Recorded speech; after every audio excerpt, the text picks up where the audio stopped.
Sejarah hitam politik Ba'alawi. Ba'alawi dan gerakan anti pemerintah yang sah di Hadramut pada abad 13-14 Hijriah. Sejak abad ke-13 Hijriah, klan Ba'alawi berusaha untuk menguasai Hadramut secara politik. Namun besarnya usaha klan Ba'alawi yang dilakukan untuk menguasai politik Hadramut sampai abad 14 Hijriah semuanya gagal. Tulisan ini akan menyajikan bagaimana perjalanan sejarah klan Ba'alawi menurut para sejarawan Yaman terkait usaha mereka untuk merebut kekuasaan politik di Hadramut. Dari berbagai pandangan sejarah di Yaman tentang klan Ba'alawi, kita juga dapat mengetahui bagaimana posisi sosial klan Ba'alawi di sana di antara klan-klan lainnya. Pada abad 9 Hijriah, yaitu abad permulaan, mereka mengaku sebagai keturunan Nabi Muhammad SAW. Usaha politik Ba'alawi di masa itu sama sekali tidak tercatat sejarah. Di abad itu, klan Al-Qatsiri berhasil menguasai politik Hadramut setelah mengalahkan klan Dawis bin Rosi. Tahun 970 Hijriah, Sultan Badr Butuwairik Al-Qatsiri menyatakan tunduk kepada Daulah Utsmaniyah Turki. Tanggal 15 Syawal 1015 Hijriah, kaum Zaidiyah menyerang Hadramut pimpinan Al-Imam Ismail Mutawakil Al-Lawwah dengan panglima perannya Ahmad bin Hasan Al-Sofi. Mereka dapat mengalahkan keluarga Al-Qatsiri, namun tetap mengangkat keluarga Al-Qatsiri Badar bin Umar Al-Qatsiri sebagai pemimpin di Hadramut. Kemudian Al-Qatsiri menyatakan merdeka dari Zaidiyah pada tahun 1093. Di tahun itu, klan Al-Qatsiri bersekutu dengan klan Nahd, Al-Mahfud, Al-Musya'id, Al-Awamir, dan Al-Tamim. Mereka bersepakat untuk tetap bersatu menguasai Al-Hadramut. Tahun 1107 Hijriah, setelah kematian Sultan Hasan bin Abdullah Al-Qatsiri, klan Yafiq menguasai Hadramut tanpa peperangan. Hal demikian karena pengganti Sultan Hasan, yaitu Sultan Isa bin Badar Al-Qatsiri, lemah dalam pemerintahan. Klan Yafiq yang merupakan pemandunya menonjol di tengah rakyat, sehingga secara de facto kekuasaan berada di tangan klan Yafiq. Klan Nahd dan Al-Tamim yang mempunyai kekuatan dan nama besar berada di dalam barisan klan Yafiq. Klan Yafiq menguasai Tarim, Sayun, Shibam, Syahar, Mukalah, dan sekitarnya. Ba'alawi berusaha menguasai politik Hadramut di abad 13 Hijriah. Setelah 326 tahun sejak mereka mengaku sebagai keturunan Nabi, klan Ba'alawi memulai gerakan politiknya. Mereka termasuk klan yang tidak mempunyai sejarah tempur. Yang dibangun mereka adalah hegemoni ruhani. Gerakan politik yang mewarnai klan mereka ke depan juga selalu berkelindan dengan hegemoni ruhani yang mereka bangun itu. Sejarawan Yaman Soleh Al-Bakri mengatakan, klan Ba'alawi melakukan segala kemampuan untuk mengkonsolidasikan posisi spiritual mereka. Mereka berpura-pura soleh dan takwa, dan mereka melakukan dengan segala apa yang mereka tahu dari tipu daya bagaimana membawa orang untuk memujikan mereka, mencari berkah dan bertawasul dengan mereka. Di bagian lain dari kitabnya, beliau mengatakan mereka tidak puas dengan otoritas spiritual yang telah mereka peroleh. Lebih dari itu, jiwa mereka bercita-cita dan lahir mereka mendambakan lebih dari itu.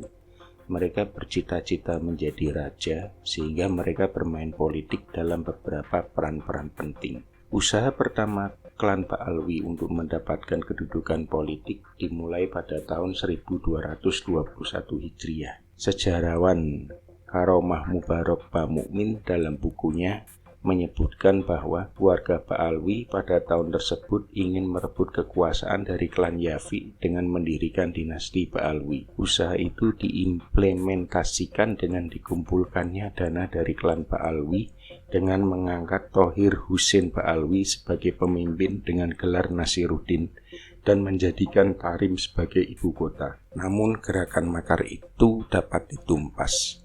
Usaha lainnya adalah apa yang dilakukan oleh seseorang yang bernama Ishaq bin Umar bin Yahya di tahun 1221 Hijriah. Ia mengumpulkan uang atas nama agama, kemudian ia memobilisasi orang-orang dari kafe-kafe dan bar-bar untuk melawan pemerintahan yang sah dengan menyerang Mukalla. Usaha ini berhasil ditumpas oleh Gubernur Solah bin Muhammad Al-Kasadi Al-Yafi'il.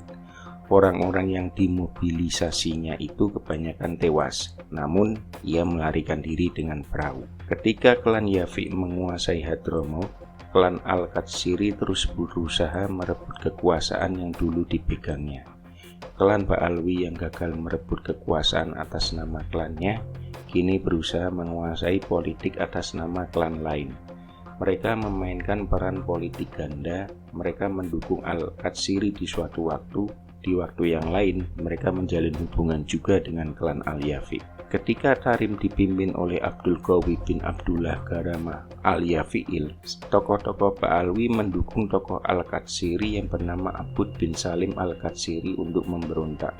Tokoh-tokoh utama Ba'alwi yang mendukung Abud itu adalah Muhsin bin Alwi Al-Safi Ba'alwi, Abdullah bin Umar bin Yahya, dan Ja'far bin Syekh As-Segaf.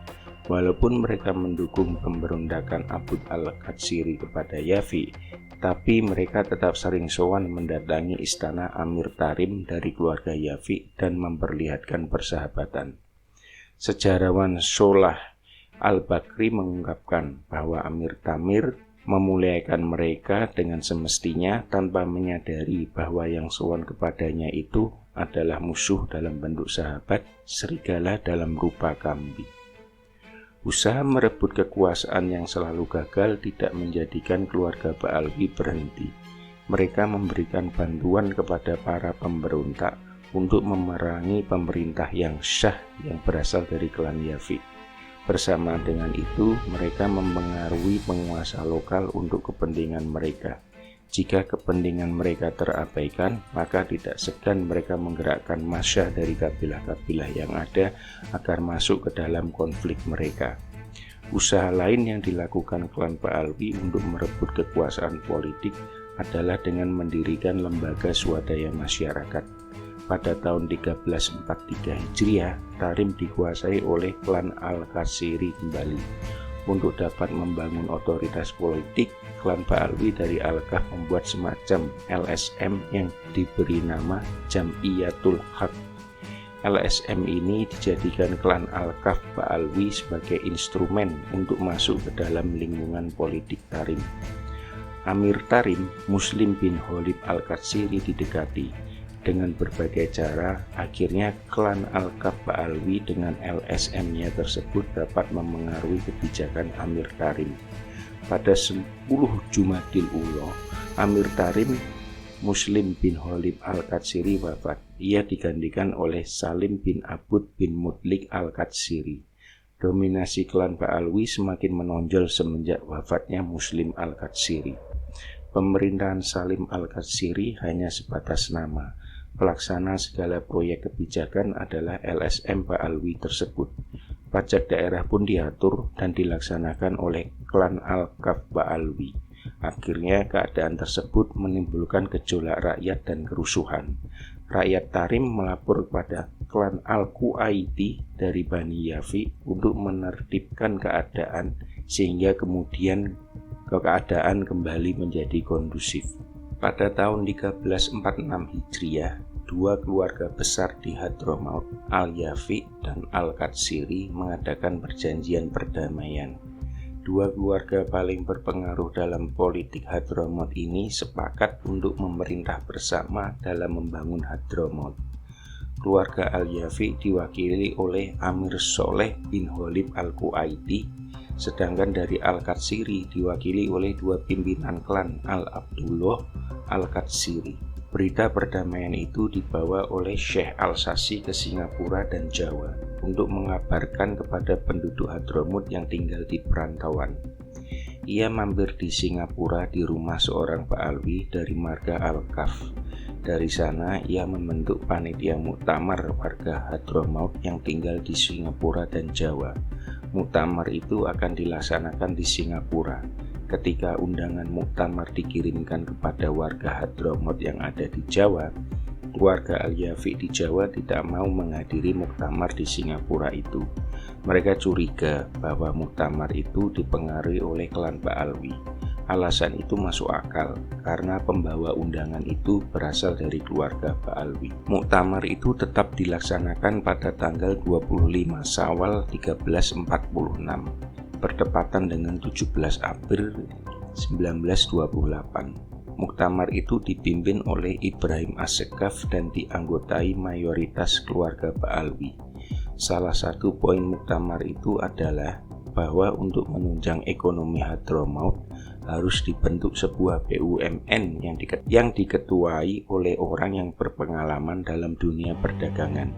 Muktamar memutuskan bahwa sosok yang ditunjuk adalah Abdurrahman bin Syekh Al-Kaf. Klan Yafi di Jawa menganggap bahwa hasil muktamar itu hanya ingin mengambil keuntungan dan hegemoni terhadap kekuasaan Al-Quaiti Al-Yafi. Akhirnya, klan Al-Yafi mengirim telegraf dan surat ke keluarganya di Hadramaut untuk menolak hasil muktamar Singapura yang dianggap hanya sebagai akal-akalan klan Pak Alwi. Ketika Syekh Al-Sasi datang ke Hadramaut, keluarga Al-Yafi mengusirnya dan melarangnya tinggal di daerah yang berada dalam kekuasaan klan tersebut. Tidak hanya mengusir Syekh Al-Sasi, klan Al-Yafi juga mengusir Muhammad bin Aqil bin Yahya Ba'alwi yang dianggap sebagai mata-mata terbesar. Melihat penolakan klan Al-Yafi tentang hasil muktamar Singapura itu, klan Ba'alwi membuat framing negatif terhadap klan Al-Quaiti melalui surat kabar Hadramaut yang terbit di Surabaya. Muhammad bin Aqil bin Yahya Ba'alwi juga mengirim tulisan ke koran-koran Mesir yang berisi cacian kepada klan Al-Quaiti. Klan Ba'alwi juga berusaha mengadu domba antara klan Al-Quaiti dan klan Al-Qadzari yang telah bersepakat untuk bersatu. Namun usaha mereka gagal.